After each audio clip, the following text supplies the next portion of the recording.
Oh my gosh, and the Protoss ball is getting rolling here, and this is a scary thing if Leta were to scan that right now. A very scary thing. A lot of Arbiters, a lot of cloaked units. But what I was going to say is you guys see all these pylon walls, double upgrades going down as well, so that is going to be huge, which is good because Pure needed to kind of catch up to the upgrades that it already had. There's a 2-2 upgrade right now, while he is actually at, I think, a 1-2. Yeah. So that's good that he's doing that. He's going to be in the lead with upgrades. He can just, well, I don't know what he's doing here, if he plans on doing a recall or getting his Arbiter He was killed. probably planning on it, but he used the Observer. He saw the mines and the turrets there and decided not to.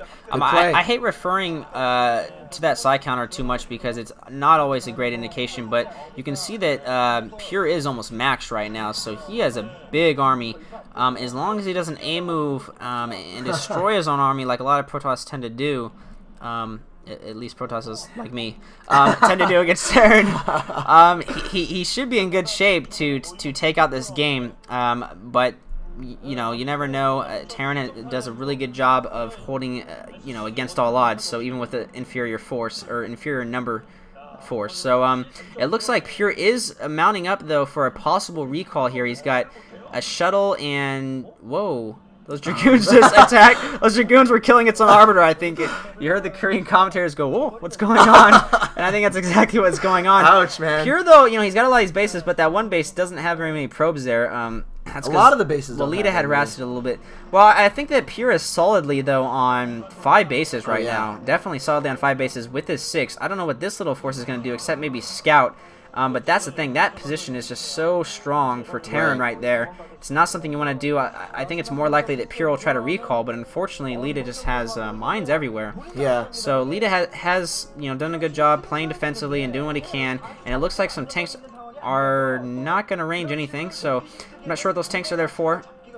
Yeah. But it looks like he is going to bring a dropship. Oh, it looks like he's trying to ferry troops up here a little bit. And he's going to be able to kill both these Dragoons with just unsieged tanks, but here comes the reinforcement army from Pure, so I don't think this is going to do very much. Good EMP going off to hit all those Dragoons, or at least a lot of them, so they're going to lose their shield.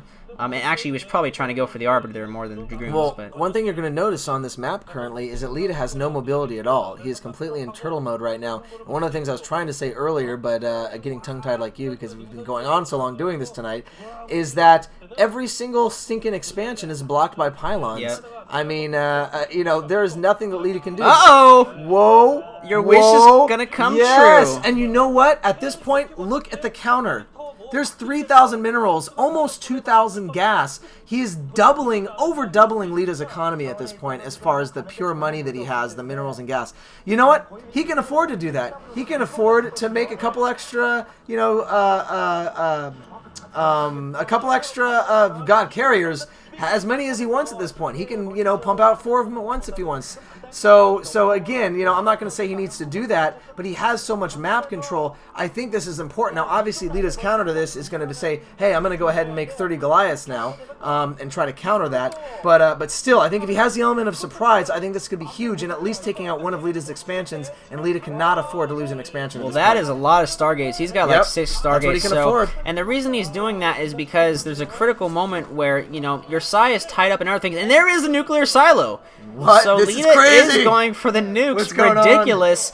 And Pure going for carriers. Now, the reason carriers is risky. And there's lockdown! Exactly what I mentioned earlier. Lockdown being used. Interesting that he would use that. Oh, and another lockdown Arbiter. And Arbiter getting owned by Goliath. So Pure is about to lose possibly 3 Arbiters here. Really nice to see that lockdown. Maybe Boxer inspired a little bit. Yeah. But yeah, carriers is a very risky move because Terran can just scan and see that it's coming. And, you know, you've got all your side and your other units. You can see that Pure has actually had to lose some units almost on purpose. He's down to 160 now because otherwise you can't build carriers. Unfortunately, there's a, you know, psi limit. So you have to lose some units to build up those carriers. So there's a critical moment where you don't have a huge army on the ground and you don't have your carriers out. Or you may have carriers out, but they don't have interceptors yet. So one good thing that Pure did is he built a crapload of Stargates so that he can get all those carriers out at once and try to make the switch instantly. Yeah. I actually like carriers in this response to Leta's turtling because it's more effective. It could be more effective anyways than recalls. I mean, there's mines everywhere, there's turrets everywhere. A recall is just going to get in and get owned. So other than wait for Leta to just build a 200 army and then roll over Pure is taking the option. He says, hey, I'm ahead in economy, I might as well build carriers. and maybe I can penetrate that defense. And it looks like, see, again, he's sending these Dragoon forces in. This is really just a free up side, I think. It's not like he's trying to really do much, although it's pretty obvious at this point. Yeah. He's got the double upgrades going for air. It's obvious to Leta at this point that he's going for carriers. The problem is, though, that this map is not very good for carriers. Yeah, there's a lot of open space everywhere. Goliaths can move around freely, so I'm not sure if this switch will work out. I mean, I think it's a good idea, but we'll have to see whether the execution really works out in Pure's favor. Like you said, we've seen Pure Micro very well.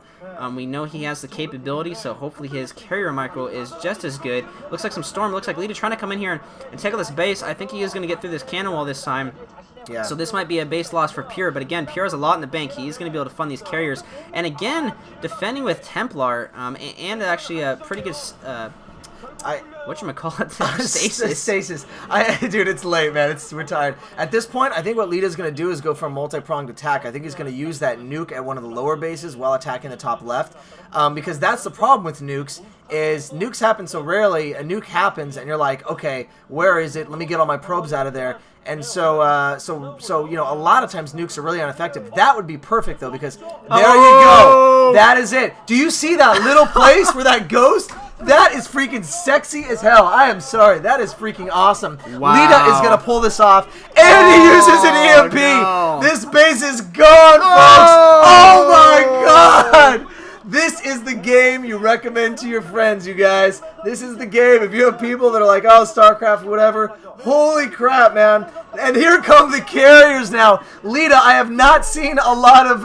okay, he has been making some Goliaths. So Leta is making Goliaths here.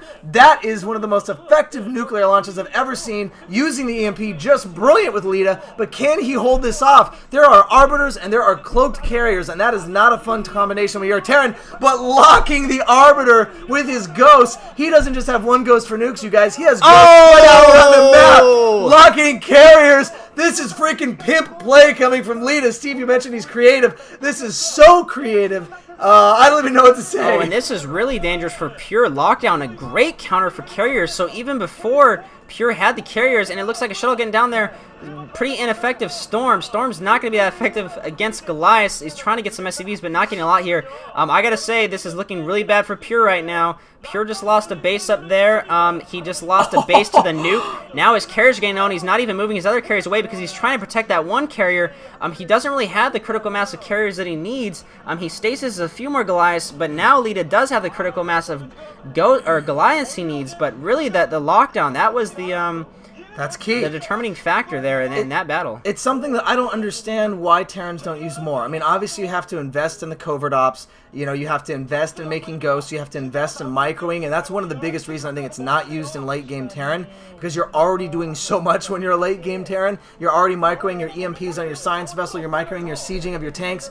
But man, Leta is showing some incredible late game control here, and I am just more than impressed. Is he building an eBay there? Is he going to try to do some upgrades on the Ghost possibly? I don't know what that would be for. He's like, we need more armor just in case. But he's got Ghosts interspersed with his army.